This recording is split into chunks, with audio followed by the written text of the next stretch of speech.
In 1907, America's financial system was days away from complete collapse. Banks shut their doors as panicked crowds lined the streets, desperate to salvage their life savings.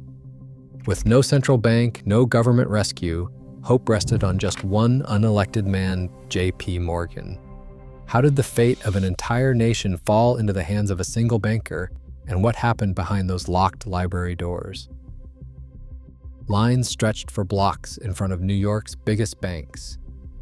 Men and women clutched passbooks, waiting for hours in the cold, desperate to withdraw every last dollar. Inside, tellers counted out cash as fast as they could, while managers watched reserves dwindle with each passing minute.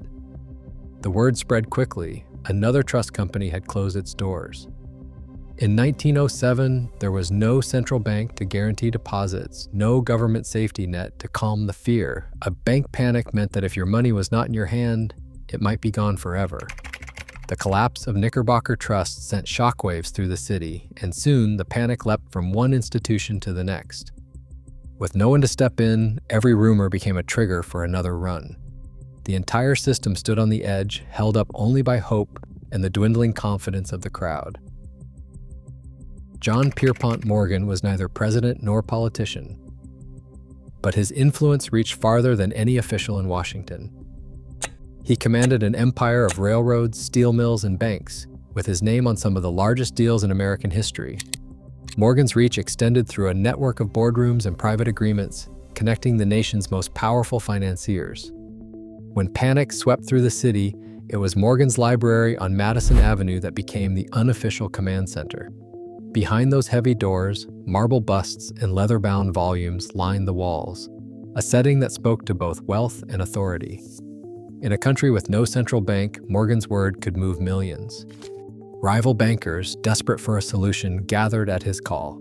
He wasn't elected. But when the system froze, everyone turned to him, trusting that his judgment and his capital might be the last barrier between order and chaos. At the height of the panic, Morgan gathered more than 100 bankers inside his private library. Locked doors shut behind them, and the key vanished into Morgan's pocket. No one would leave until a deal was struck. Lamplight flickered off polished wood as the hours dragged by. Some men argued, others stared at the floor, weighed down by exhaustion and dread. The city outside waited in silence, its fate suspended in that room.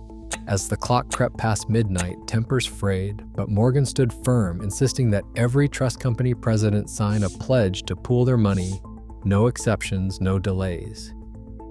By 4:45 in the morning, after hours of pressure and persuasion, the first signature hit the paper. One by one, the rest followed. Only then did Morgan unlock the doors and let the bankers step back into the gray dawn, carrying the promise that might hold the system together. George F. Baker and James Stillman stepped forward to lead the rescue, drawing on the combined strength of New York's largest banks.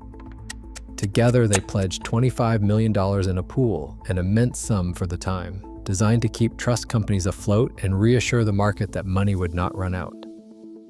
The mechanics were simple but powerful. Any institution facing a surge of withdrawals could draw from this fund, signaling to depositors that their savings were safe. The effect was immediate. As word spread that the city's banking giants stood united, lines at teller windows began to shrink. But Morgan and his allies knew that money alone would not be enough. To reach beyond Wall Street, they enlisted clergy to urge calm from their pulpits, and they coordinated with the press to deliver a clear message that the financial system was secure. Confidence, once shattered, started to return. By the end of that week, the worst of the panic had eased and the city breathed a cautious sigh of relief. When the markets reopened, the true scale of the disaster became clear. Factories across the country cut shifts or closed their doors, driving industrial production down by 11%. Imports collapsed by 26% as trade slowed to a crawl and foreign confidence evaporated. Unemployment, which had hovered below 3%, soared to 8% almost overnight. Businesses failed by the thousands and entire towns felt the ripple effects. The panic of 1907 didn't just shake Wall Street, it gutted Main Street, leaving millions facing uncertainty. The numbers told a story of deep economic pain. demanding answers that money alone could not provide. The devastation of 1907 forced lawmakers to confront the country's deepest financial flaw. In the years that followed, commissions led by Senator Nelson Aldrich investigated the roots of the panic and called for sweeping reform. Their work, along with the Peugeot inquiry into concentrated banking power, laid the groundwork for a new solution. In 1913, Congress passed the Federal Reserve Act, creating a central bank designed to stand as a lender of last resort. After 1907, the United States decided it could never again leave the fate of its economy in the hands of one man, no matter how powerful.